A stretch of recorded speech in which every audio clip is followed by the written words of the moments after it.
Pernikahan yang tak diinginkan. Bab 215.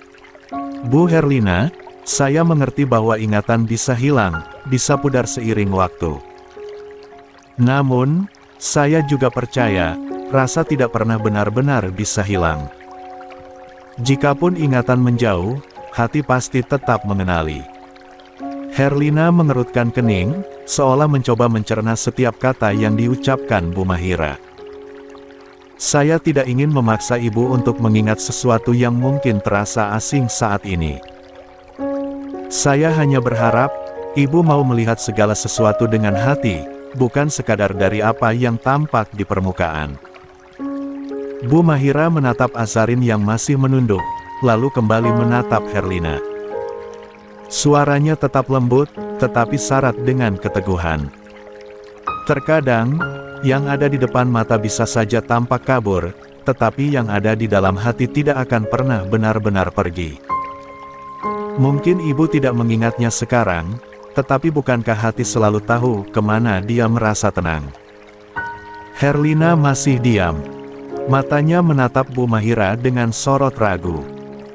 Bu Mahira tersenyum lembut, tanpa sedikit pun ada paksaan dalam sorot matanya. Saya tidak akan membawa dia pergi, Bu. Karena dia datang bukan untuk merebut apapun, melainkan hanya ingin berada di sisi ibu. Jika suatu hari hati ibu berbisik dan ingin mengenalnya kembali, dia akan selalu ada di sini. Di sudut ruangan, Azarin menggigit bibirnya, berusaha menahan emosi yang mendesak. Hawa panas menjalar ke wajahnya, membuat dadanya sesak. Tidak ada air mata yang jatuh. Namun, entah mengapa, justru luka itu terasa lebih dalam. Herlina menatap Bu Mahira dengan kebingungan yang begitu kentara. Wajahnya mengeras, seolah berusaha menggali ingatan yang tak kunjung kembali. Matanya yang semula menyiratkan keraguan, kini berubah menjadi kecurigaan. "Siapa Anda?" Suaranya terdengar dingin, nyaris tanpa emosi. "Saya bahkan tidak mengenali Anda. Kenapa Anda berbicara seolah-olah tahu segalanya tentang saya?" Azarin mengepalkan tangannya di sisi gamisnya. Hatinya kembali terkoyak, tetapi belum sempat perasaan itu membanjiri dirinya, Bu Mahira telah lebih dulu merangkul pundaknya, memberi kehangatan yang menenangkan. Namun, wanita parubaya itu tidak goyah sedikitpun. Tatapan matanya tetap lembut, seolah Herlina yang sedang tersesat bukanlah seseorang yang perlu ditegur, melainkan seseorang yang perlu dirangkul. "Tidak apa jika ibu tidak mengenali saya," ujar Bu Mahira dengan suara yang tetap teduh. "Saya hanya seorang ibu, sama seperti ibu. Dan seorang ibu selalu bisa merasakan kesedihan anaknya, bahkan tanpa harus." 17. Mengenalnya. Herlina menatapnya lekat-lekat. Sekilas, ada kilatan emosi di matanya, tetapi itu hanya sekejap. Selebihnya, hanya kehampaan. "Saya tidak mengerti apa yang Anda bicarakan," katanya akhirnya, dengan nada yang lebih pelan. "Saya tidak merasakan apapun." Azarin menunduk, matanya panas. Kata-kata ibunya bagai pedang yang menusuk langsung ke jantungnya. Namun, Bu Mahira justru tersenyum lembut, seolah sudah menduga jawaban itu. Dia mengusap pundak Azarin dengan penuh kasih sayang sebelum kembali menatap Herlina. "Mungkin tidak sekarang. Tapi suatu hari nanti, hati ibu akan berbicara," ucapnya pelan, syarat makna. Sebab meski ingatan bisa memudar, cinta seorang ibu tak pernah benar-benar hilang. Dia hanya terselubung kabut, menunggu waktu untuk kembali bersinar. Ruangan itu kembali hening. Hanya suara napas tertahan Azarin yang terdengar lirih. Herlina tidak menjawab. Dia hanya menoleh ke arah Zaina, seolah mencari perlindungan dari kebingungan yang melandanya. Namun, sesuatu di wajah dua Aina terlihat sedikit goyah, seolah kata-kata Bu Mahira berhasil menggoyahkan sesuatu di hati Zaina. "Bu." Suara Bu Mahira terhenti oleh Azarin yang menggenggam tangan Bu Mahira dengan erat.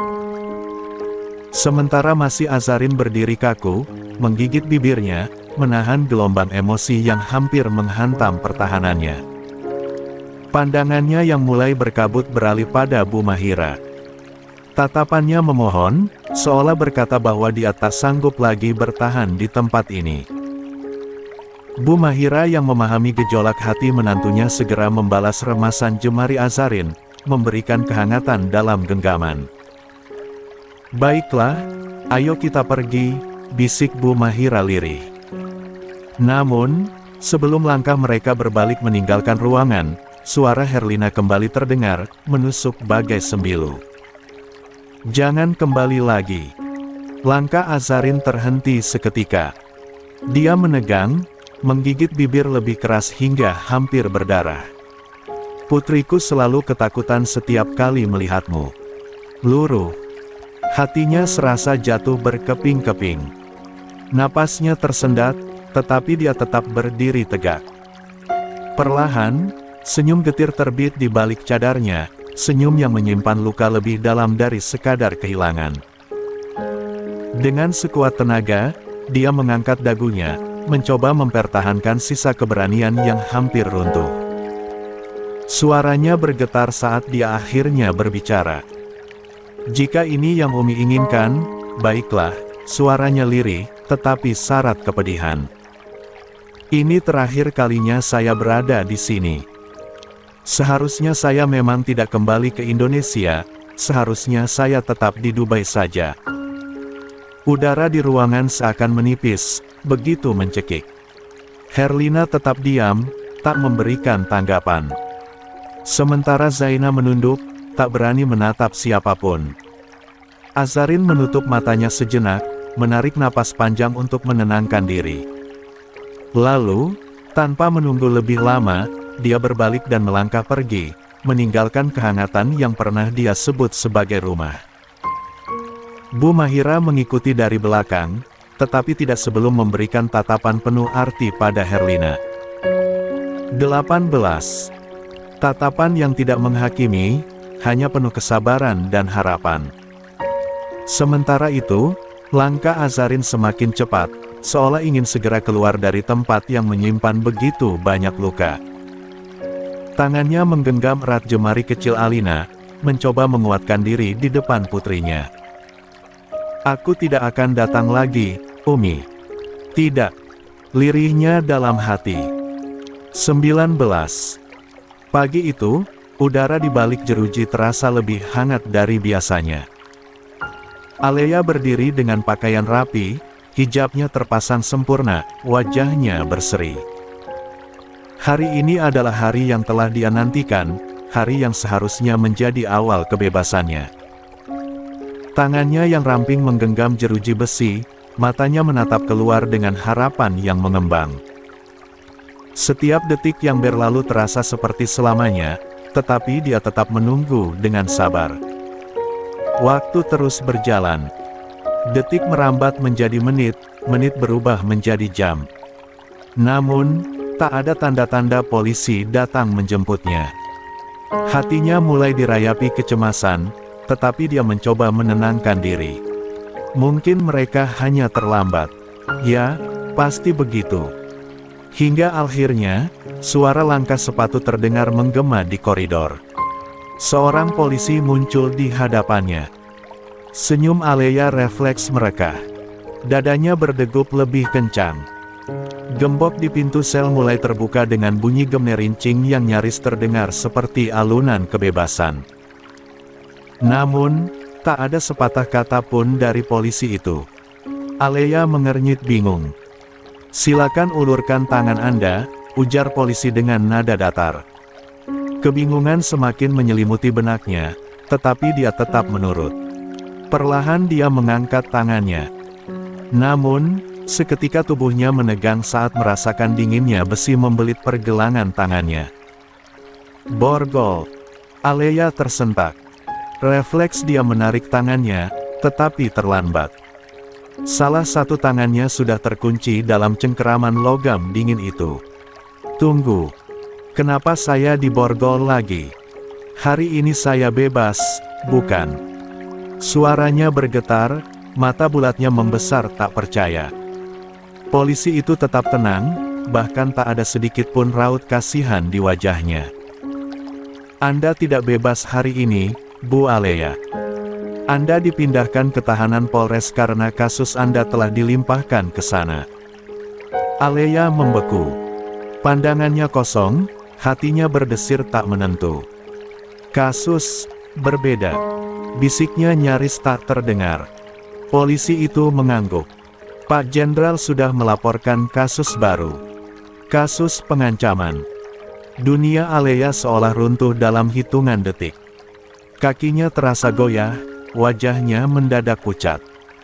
Dia ingin menyangkal, ingin membela diri, tetapi lidahnya terasa keluh.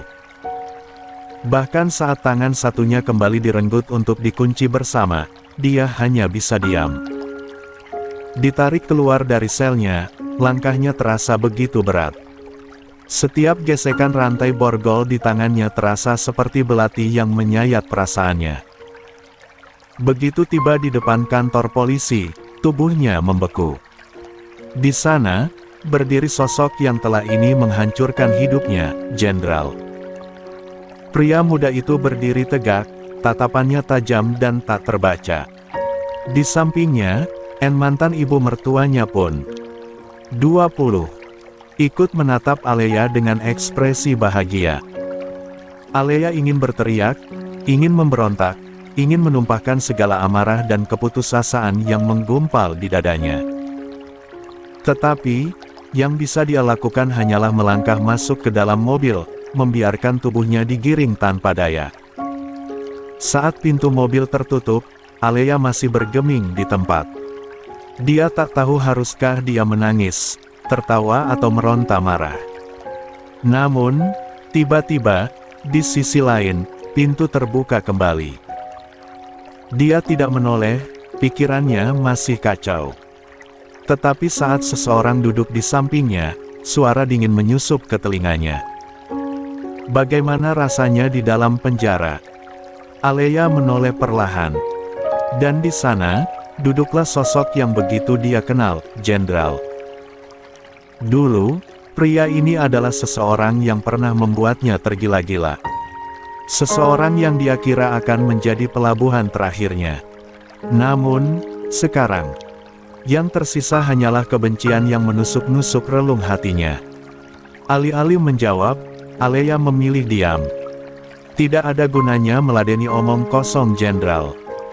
Pria itu menyeringai, seolah puas melihat sikap dingin Alea. Apa Din mampu membebaskanmu kali ini? Tanyanya, nada suaranya mengandung ejekan halus. Saya rasa laki-laki itu tidak berdaya lagi untuk menyelamatkanmu. Dia terkekeh, tawa rendah yang terdengar penuh kemenangan. Namun, Alea tetap diam. Setelah puas dengan tawa sinisnya, Jenderal kembali bersuara.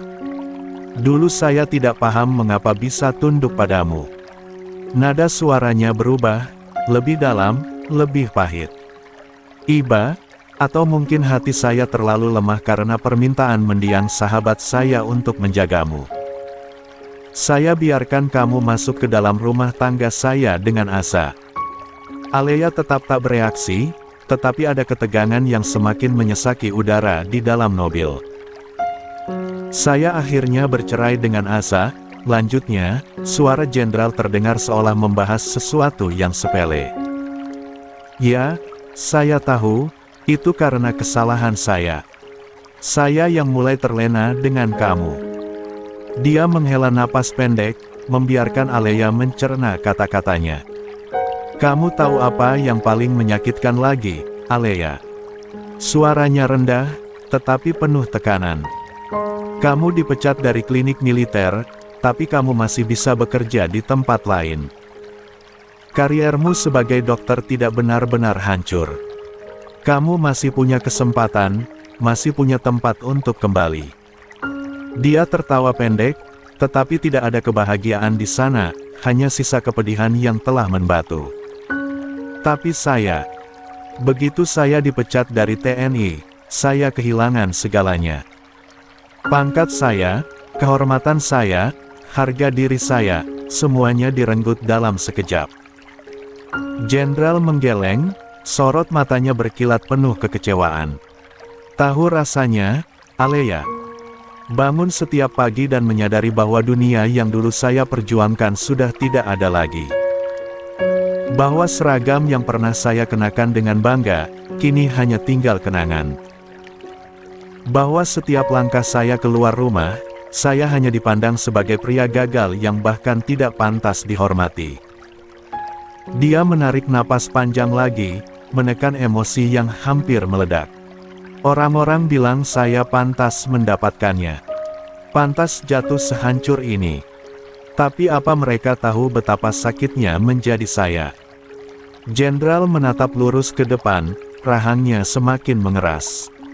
Sementara kamu, dia melirik Alea. 21. Dari ekor matanya, suaranya berubah menjadi dingin. Kamu masih bisa melanjutkan hidup. Masih bisa memakai jas putihmu, masih bisa menyentuh pasien dengan tanganmu, masih bisa dipanggil dokter oleh orang-orang. Jenderal kembali tertawa kecil, tetapi kali ini ada getir yang lebih dalam. Jadi katakan, Alea, di antara kita berdua, siapa yang sebenarnya lebih hancur? Tak ada balasan dari Alea. Seolah membenarkan tuduhan jenderal. Ketika semuanya hancur, kamu hanya mendapatkan kebencian dari Asa, dan ketika kamu menghadapi masalah, ibumu selalu ada untuk membelamu. Coba katakan, di mana letaknya keadilan? Kita melakukan berdua, tapi saya sendiri yang menanggung.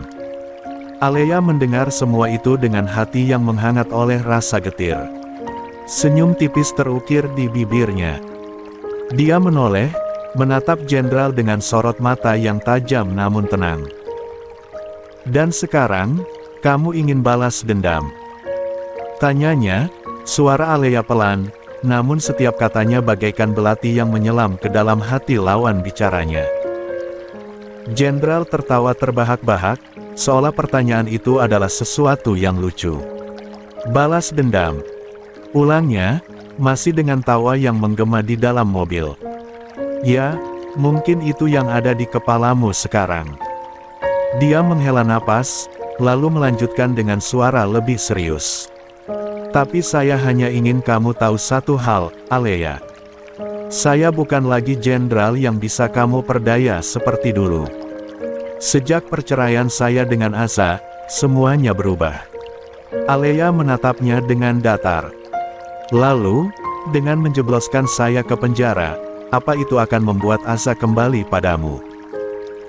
Jenderal pun tersenyum, tetapi kali ini, bukan senyum kemenangan. Itu senyum getir yang penuh luka. Tidak, jawabnya lirih. Saya tahu dia semakin membenci saya. Tapi setidaknya, dia tahu bahwa saya tidak sejahat yang dia kira. Saya hanya berada di bawah kendalimu, Alea. Saya kehilangan sahabat saya, mental saya hancur, lalu tiba-tiba dijodohkan, dan kamu hadir, mendoktrin pikiran saya dengan ancaman konyolmu itu. Jenderal menoleh ke arah Alea, menatapnya dengan mata yang menyimpan dendam bercampur kepedihan. Saya hanya ingin Asa tahu, kakaknya jauh lebih buruk. Alea tak menjawab. Dia hanya tersenyum miring. Sebuah senyum yang tak bisa diterjemahkan, antara kepahitan dan rasa lelah. Tak ada lagi kata-kata yang terucap setelah itu. Hanya kebisuan yang memenuhi dalam mobil di antara mereka, membiarkan luka-luka lama kembali menganga dalam diam. Jenderal menghela napas panjang, jemarinya mengepal di atas pahanya. Matanya menatap lurus ke depan, tetapi ada badai di sana, badai kemarahan, kesedihan, dan kebencian yang telah dia pendam selama ini. Kamu tahu, Alea? Suaranya terdengar berat, seolah menahan sesuatu yang sudah terlalu lama ingin dikeluarkan. Saya sadar, saya bukan manusia sempurna. Saya punya dosa. Saya pernah khilaf. Saya pernah terlena. Saya pernah jatuh karena kesalahan besar itu. Dia tertawa pendek, namun getir. Tapi kenapa saya satu-satunya yang harus menanggung semuanya? Seolah saya ini pendosa kelas kakap yang pantas mendapat penghakiman tanpa ampun. Jenderal menoleh, menatap Alea dengan mata yang menyala, bukan hanya oleh kemarahan, tetapi juga oleh luka yang masih basah. 22. Semua orang menghakimi saya. Asa, orang tua saya, sebagian teman-teman saya, bahkan orang-orang yang tidak tahu cerita sebenarnya. Mereka semua menunjuk saya, mencaci saya, membuang saya seolah saya ini sampah. Tidak ada yang bertanya bagaimana rasanya jadi saya. Suaranya semakin bergetar, bukan karena ketakutan, tetapi karena emosi yang hampir meledak. Saya kehilangan segalanya, Alea. Bukan cuma keluarga, bukan cuma pekerjaan, tapi juga harga diri saya. Saya dipandang hina. Tidak ada yang peduli, tidak ada yang bertanya bagaimana saya bertahan, bagaimana saya bangkit dari kehancuran itu. Dia menunduk, menggigit sisi dalam pipinya, mencoba menekan gejolak yang semakin liar di dadanya.